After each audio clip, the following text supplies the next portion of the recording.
Welcome back. This is our 7th video for Chapter 6, Design Using Methods. This short video is going to talk about the concept of scope. We need to do it a little bit more formally to talk about what scope is. And it's not the minty mouthwash kind. It's also not a sniper scope type of situation. That would be very dangerous, and we don't want to do that. Instead, what we're going to do is talk about what are called declarations. A declaration in processing is the name of something in a program, like a variable name, a class name, method name, constant name, so on. And the scope of a declaration dictates where that declaration is visible in a program. So there are several kinds that we've encountered throughout our work so far in processing. And what we're going to do is sum those up and sort of restate them here a little bit more technically. So let's begin with class scope.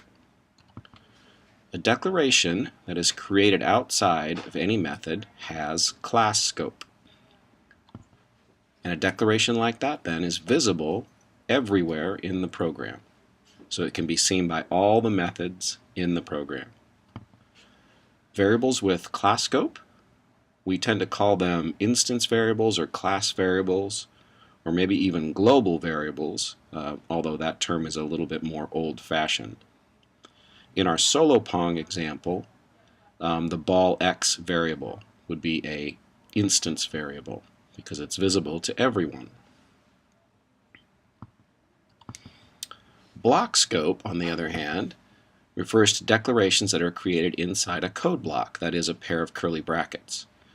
Any declaration like that has block scope, and those declarations exist only inside their blocks. So any variable that's declared inside a method, for instance, must be declared inside curly brackets. Therefore, it's local to that method. The same thing applies for all of our control structures. So if we have curly brackets around the body of an if statement, and a variable is declared inside that body, then that variable is local to that block and can't be seen anywhere else. We've also seen for loop scope in the previous chapter. So any declarations that are made inside the initializing expression of a for loop have for loop scope. And those declarations are visible only inside the for loop. So for example, when we have a for loop that says for int I equals 0, that variable I, since it's declared in the initializing expression, is visible only inside the for loop. And the rationale is that that's a counter that really only applies to the for loop, so we won't need it outside. Now the new one that we need to talk about that we're encountering here is the idea of parameter scope. The parameters, if there are any, that are declared inside the signature line of a method have what's called parameter scope. And so those declarations are visible only inside their methods. Now an example here would be the two parameters to the cylinder volume method from the previous video. The R and the H parameters, those declarations are visible only inside their methods. And that's why they could be named differently from the things that we passed in when we called the method in our setup method. Now that's related to the concept of parameter passing, pass by value, or pass by reference, and that's a topic that we'll cover in Chapter 7 when we get into arrays.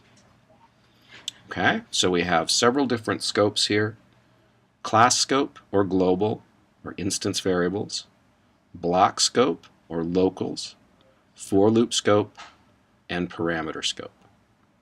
And there are actually different scopes beyond that as well, but those are enough to get us by. One final word before we return back to the solo pong application, and that's a design principle. We want to keep our declarations as local as possible. So we want to make our scope as narrow as possible for the program to work. That way, variables won't be accidentally changed and cause our program to behave unexpectedly. Okay? So don't make things global if they don't need to be global. All right. In the next video then, we're going to talk about the order of implementation for our solo Pong methods.